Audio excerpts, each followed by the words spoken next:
It's a little bit like a jigsaw, like a puzzle.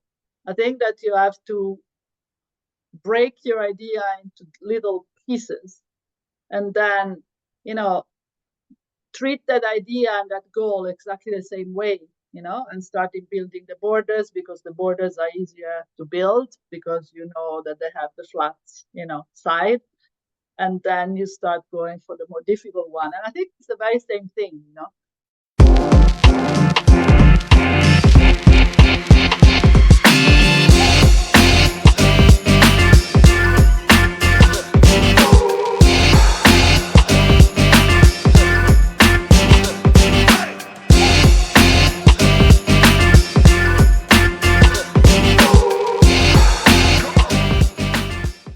Hello, everyone. I am Melissa Forziat of Take the Doughnut, here to help you get inspiration and get donuts. I'm a motivational keynote speaker, and today I'm bringing you a Take the Doughnut interview with Lucia Montanarella, who is the Associate Director of the Olympic Games Media Operations at the International Olympic Committee.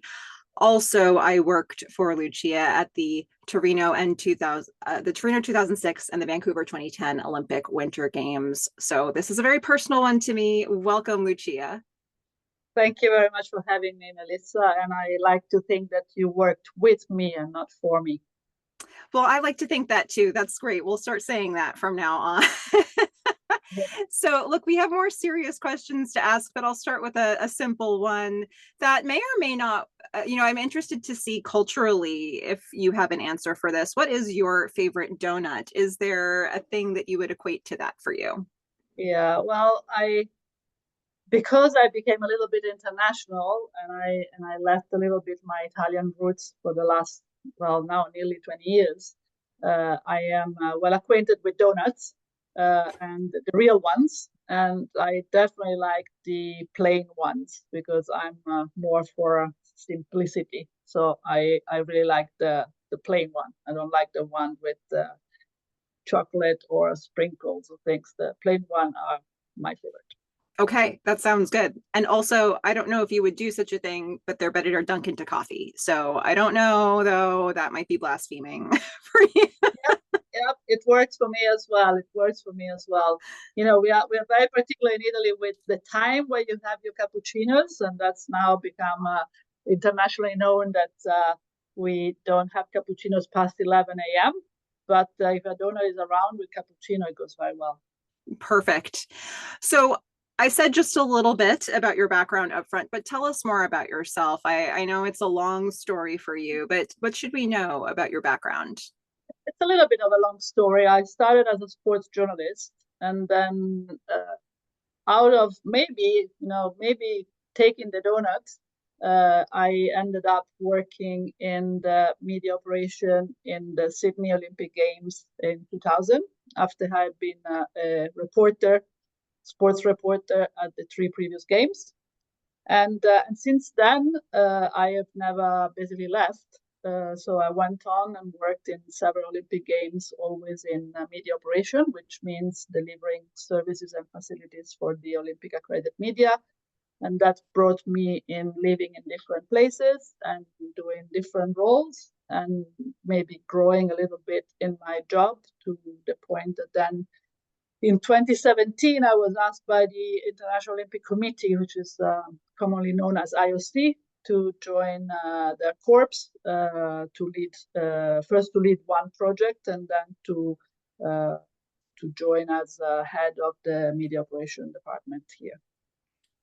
And those of us who know you weren't really the least bit surprised as that path was developing. I watched as you were very much on the rise in the Olympic world throughout the whole beginning of my career.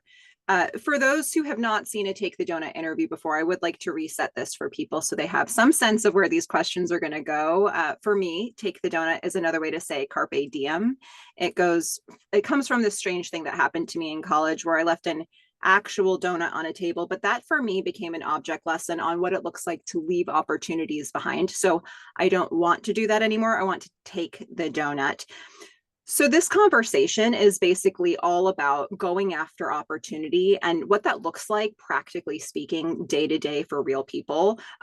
So the question, Lucia, to start with, I think here is, how are you with going after goals? What is that process like for you? Obviously I've been preparing for this, and obviously I went to see your website and reading about the context of the Take the Doughnut. And I like the way you put it as taking opportunities. I also like to think that taking the donut is also taking risks, but also I think Take the Doughnut is leaving yourself open to bring on what life brings to you, or accept what life brings to you. So for me, as funny as it might sound, I've never really set any goal for me. I've always, though, embraced what life was bringing to me. Now, you can argue that life brings you because you do certain things to make them happen.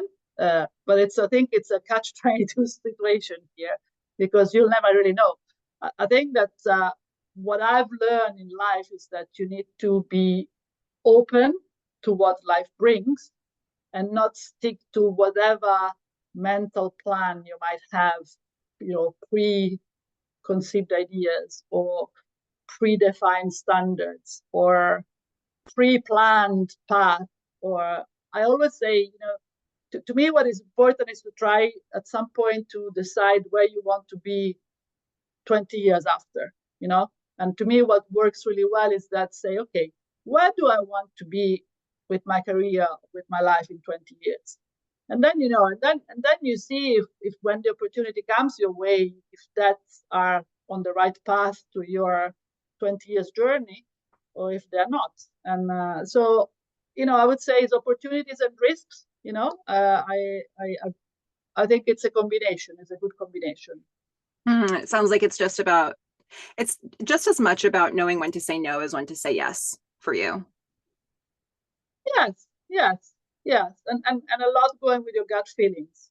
I have a son who is hyper rational in everything he does. Like he analytically think everything he does, and it takes him a long time to decide anything because he doesn't trust his gut feelings enough. And what I was saying, being open to opportunities. I am the opposite. I definitely go with my feelings, even if rationally maybe it doesn't make sense. And it's a little bit like your donut. You didn't take it because rationally you were educated, and you don't take stuff that is not for you. But emotionally you really wanted it. I think I would have taken that donut in your position, because that's more the nature I am. I'm less. I don't want you to think that I'm a sort of I have a criminal soul, but I'm less inclined of following rules rather than following my own instinct. That's a fun guidepost to have. Different in many ways from where I started, and so I've always strived to be a little bit more like that. So when you find yourself on the road to something that's going to be a much bigger task ahead of you, what keeps you motivated in the process? Not looking at it as a whole, and just breaking it down in little pieces, and then attacking every little piece every day, because it's the only way to cope with it. If it's a big goal, the only way not to get scared and back off is to break it into little pieces, and then manage the little piece, on your day by day. And then at the end, at some point you arrive to a point where you can look back and you said, oh wow, I've done all that. So who's that person who's done that? Because reality is that you grow with your goal, and you don't get overwhelmed about how gigantic it is. I mean, it's spoken like a person who's been in the Olympic world for a long time too, because I think you can't really think about how big that project is when you start it. You have to take it piece by piece. So I love that that's something that's infused into the rest of your life. And it may have already been there before you even started in that world. But so when we start on big goals, when we start on big opportunities that come our way, a lot of times challenges will come up, obstacles will come in our way. And I'm curious for you if there's a particular brand of challenge that just seems to keep coming up for you over and over, no matter what it is you're working on. Like, is there an Achilles heel for you? You know, in the nature of what I do, I mean, the nature of what I do is basically making sure that when the Olympic Games are on, the 25 plus thousand accredited media, they can cover the Olympic Games, correct? So what I do is that I have to try and make sure that everything is in place. And I used to do it from an organizing committee standpoint, so I was responsible for it. Now I'm doing it supporting the organizing committee and putting that in place. So to me, the recurring challenge is obviously that it's making sure, and you know, because you've lived it, you know, and with the challenge that we have in this world is to how you make sure that everything is actually there and ready and functioning for all of this massive amount of people that arrives on the host city of the games to do that job, you know, because I mean, I look after a working crowd, you know, then there are other people that look after, you know, the spectators, and they have other priorities because those people, they have to enjoy themselves and they have to have a good experience as a fan.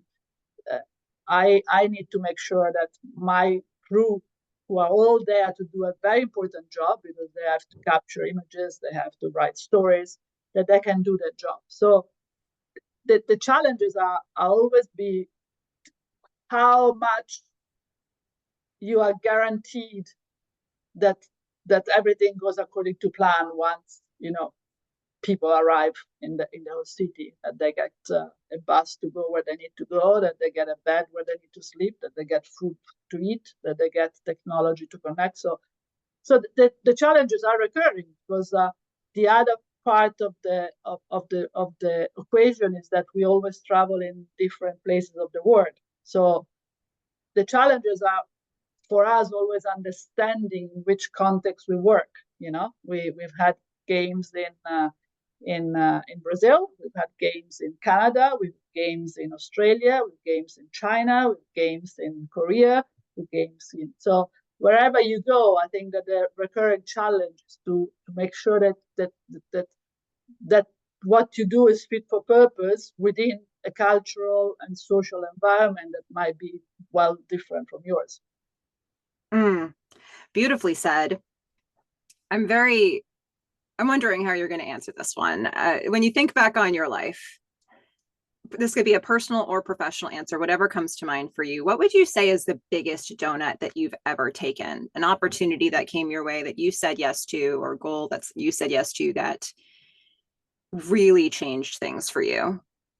Well, I would say for sure it was when I was offered the position in Sydney 2000, because at the time I had just left the newspaper. I was young. I had left a full-time job in a newspaper only based on ideas because I did not like the new publisher of the newspaper, and I didn't like his political ideas and why he bought the newspaper and what he was doing with this newspaper. So I didn't like the idea of having my name connected to that ideology. And you know, it was a decision to leave because I mean you have a job, you have a job in a newspaper, which already then, I mean, we're talking 1999, already then it was not easy, you know, to be fully employed.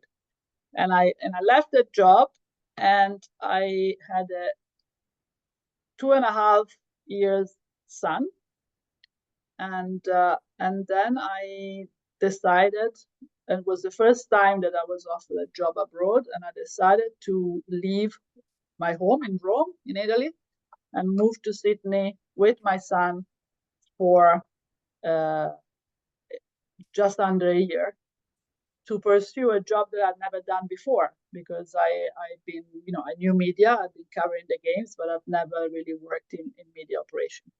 So reality is that I think is the biggest donors, because as you know, that was the first time that I worked in media operation, and I've never left since then. And so I was in that particular games, I was a venue media manager. So I was looking after one sport, one little, one venue out of the 40 plus venues that you have at the Olympic Games. And then little by little, from that donut, I've grown my career. So I would say that's the biggest one. But it's all coming out of coincidence. I never dreamt of being involved in media operation. I never thought I would be. I was just unemployed and I got this offer. Yeah, I mean, I'm interested to know, because I don't know that I have the answer to this. Did you go from Sydney? Did you go straight to Torino, or was there? Not straight. I was offered while I was in Sydney, because I was looking after equestrian. The organizers of the World Equestrian Games that were happening in Spain in 2002, so 2 years after the Olympic Games, they offered me a position in Jerez de la Frontera in Spain. So I moved basically there, and I took that job. And that was in, I think it was September 2002, the games. And then I was offered a position in Torino, and I moved in Torino the early 2003. Okay, interesting. So there was, you pretty early on started getting these longer roles with the organizing committees, once you got started in Sydney. Yeah. So what would you say as a donut that you're taking right now, if, whatever you can say? I'm not so sure I'm taking any donuts. I think, and I don't know whether it's good or bad, but I think that right now, I think I'm in that phase where I look back. I'm in the phase of my career where I look back, and I'm kind of content, because I'm kind of looking back, and I can see a path. I can see a growth, and in the career path that I've chosen, there is, I don't want to sound arrogant, but there's not much more I can do. I've been the press chief, the first female press chief in Olympic history. I've been the first press chief to be at the Winter and Summer Games. I've now have a managerial role in the International Olympic Committee. There's not much more, that I can, let's say, grow. So I'm kind of still enjoying it very much what I do. But I wouldn't say that there are donuts around, or maybe I'm just not seeing them, because maybe I don't feel that I need it, or maybe they're coming and they're not just there yet. Maybe I have to enter that door where there is a donut on the table. Or maybe it has something to do with the work-life balance that you have, because if it's about not looking for the next professional opportunities, like what else is that opening you up to do for yourself? So I don't know. It's kind of interesting. The whole category may be changing now. Yeah. I mean, I think that might well be, but yeah, I think I'm in a good place right now. There may be people who are listening to this who have a thing that they want to do, a donut they want to take, and maybe it's still an idea for them, or maybe they've started towards it and they're, trying to figure out how to keep moving forward from where they are. So let's sprinkle some encouragement. And what would you say to those people who have a donut they want to take, and they're just trying to find out what that next step is going to be for them? Yeah, I would say to do, I would repeat myself. I think that they try to, whatever idea you have, if you are at a starting point, it looks like massive. So I think that it's a little bit like a jigsaw, like a puzzle. I think that you have to break your idea into little pieces, and then, treat that idea and that goal exactly the same way, and starting building the borders, because the borders are easier to build, because that they have the flat, side.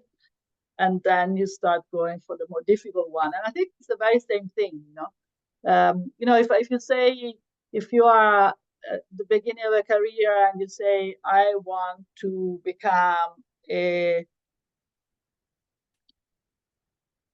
top world renowned photographer, that's where I want to be in 20 years. I mean, you need to cut it off and say, okay, where do I start? And I start, do I have a camera? No. Do I have the money to buy the camera? No. How do I get the money to buy the camera? Where do I go? Which door I'm going to, knock the door to? Where can I learn? I think that's the way I would do it. And then piece by piece, you can put every piece together. And then at the end, when you put the last piece, is when you finish. That's well said. Beautifully said. Now, for those who want to follow you on your journey, I mean, I know there's probably not a ton of different ways to track your journey, but where can they find you if they're interested to learn more about what you have going on? I think there's plenty of ways to find me. LinkedIn is a place where they can definitely find me, and I'm there. I'm not as active on social media. I think I'm a little bit too old. I'm out of sync with these growing methods of communication. I'm realizing these days. I mean, today I was in a meeting and I realized that I was the only one with a notepad, because I think that notepad, nobody really takes notes on notepad with a pen anymore. They're all with their laptops or their phones or things. So I feel I'm a little bit behind with that, but I don't dislike it, to be honest. But on LinkedIn, I'm on LinkedIn, and I do answer to every single message.